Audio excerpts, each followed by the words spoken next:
What's up guys, Tobias here and welcome back to Let's Play Ultimate Team. We are on episode 5 now, and I would like to say firstly, if I sound dead, it is simply because I'm pretty sure any minute now I'm about to drop dead. I've been out playing football with all the YouTubers today, which has absolutely destroyed my legs, and I was up until 5:30 in the morning when I was up for 8 this morning for the football, so I'm lacking sleep, I'm lacking energy, I'm pretty sure my legs are both broken, and I literally just want to get into bed, and it isn't even 8 o'clock on a Tuesday evening yet. But anyway, getting straight into this episode then, as you can see at the start of this one, we are still on our record of 11 wins, 0 draws and 1 loss, which is absolutely awesome.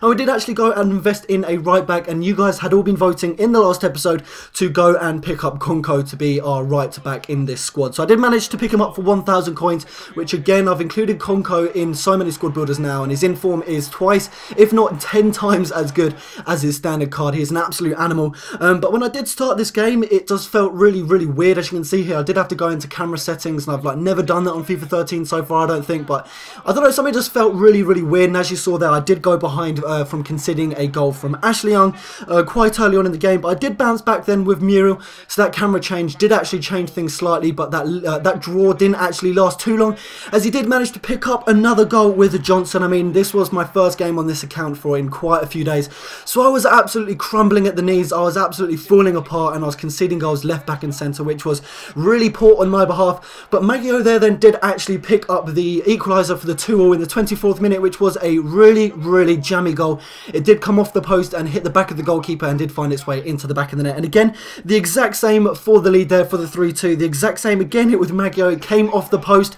I don't know what happened. It came off the crossbar and it just bounced over the line. And luckily there must be goal line technology in FIFA 13. It did count as a goal. And from there then, literally the floodgates did open. Diakite did get a header there. Then he is 6'4", so whenever he does get the opportunities to score from a header from a corner with that height and the heading he does have, he is pretty much unstoppable when you're defending and trying to score from corners. So I did go into half time there then at 6-2, and straight off the kickoff there then for the second half, he did actually rage quit, which is really annoying, because I'm getting so many people rage quitting and I'm not getting many games completed with the 90th minute. So I did have to send him the standard signature "See a nerd" message, and you guys keep sending me pictures on Twitter of you actually sending people messages of the See a nerd signature message when people actually rage quit. So keep that coming. If someone rage quits from you on Ultimate Team, don't forget to send them that message and make sure you tweet me a picture of it. So we head into our second game then. We don't actually have enough coins to pick up another player. I believe in that first game we did only get 511 coins, which is fairly low, because normally we'd be getting around 650 or even towards the 700 mark. And we did actually go behind there then just before the half time with Balotelli, but I did actually manage to bounce back. I mean, I was creating myself all sorts of opportunities, and that was a really nice goal from Muriel there then. He was kind of unbalanced, so he did equalise there then for the 1-0, and Hernandez actually got on the ball here then, and an absolute peach. That goal was absolutely unbelievable. I mean, the team I came up against was almost double as good as mine. I mean, his centre-backs were absolutely amazing, and he managed to smash that into the top right-hand corner for the 2-1 lead with Hernandez, which was absolutely awesome.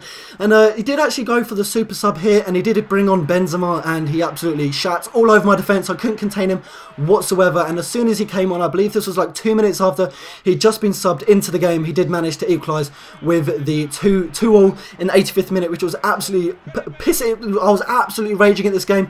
I did get a 1-on-1 there then, and that tackle there was on, in fairness to him, it was an absolutely amazing tackle, but I was absolutely so mad. I mean, I deserved the 3 points by an absolute country mile. The level of my squad compared to him was just completely unjust. I mean, 57% possession, and I believe had 14 shots compared to his 7, so I was absolutely all over him.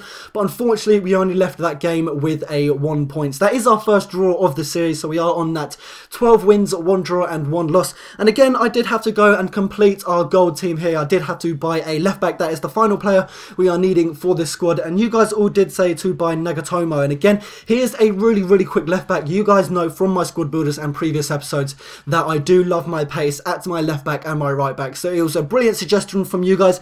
And again, I managed to pick him up for the exact same as Konko, 1,000 coins, and I did actually manage to get a copy of him. It's not a fucking game, it's a player. I did manage to get Nagatomo with 24 contracts, so he's going to be in the squad for quite a while.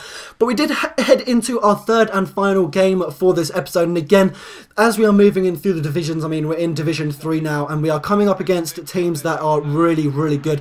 This was probably the sweatiest team. I mean, I'm not one to talk about sweaty teams. The team I'm currently running on is probably the definition of sweat, but this guy in the first half was literally taking my virginity for the second time. So he did actually take the lead with Walcott, and he did actually get a lucky rebound in the 35th minute there with Walcott again. I mean, Walcott in this game was completely uncontrollable. I just couldn't stop him whenever he got on the ball. Even when he was off the ball, he was absolutely creating all sorts of opportunities for this squad. So I did actually start to create myself more and more opportunities in the second half. I mean, I just completely flipped the tables. I got no opportunities whatsoever in the first half. In the second half, I was absolutely all over him. Lulic then getting me back into the game in the 85th minute. So I did only have 5 minutes left to bag that equaliser and hopefully go on for the win, which I did actually manage to do. Sooner or later, I thought that was going to be a penalty. I'm not going to lie. I thought that was actually the clip where I actually equalised. But we did actually equalise, and of all players, of course, it was going to be Muriel in the 89th minute. From being dominated so much in the first half, I did actually manage to come back and equalise in the 89th minute. And I did get a 1-on-1 here in the 90th minute, and I should go for the power shot. In looking back on it, I should have tried and finessed it, put it past the goalkeeper. So unfortunately, we did come to full time at another second for this episode 2-all draw. And as you can see there, then Walcott did actually get man of the match. He absolutely shat all over me for the 90th minute. And looking at the in-game stats at the end of the game, I mean, it was a fair in-game stats. He had He had 7 shots on target. I had 7 shots on target. So that's 1 apiece point for that game. I reckon was the most equal and fair result for that game. So looking at the squad then for the end of this episode, Muriel has scored 22 goals in 12 games, which is absolutely awesome.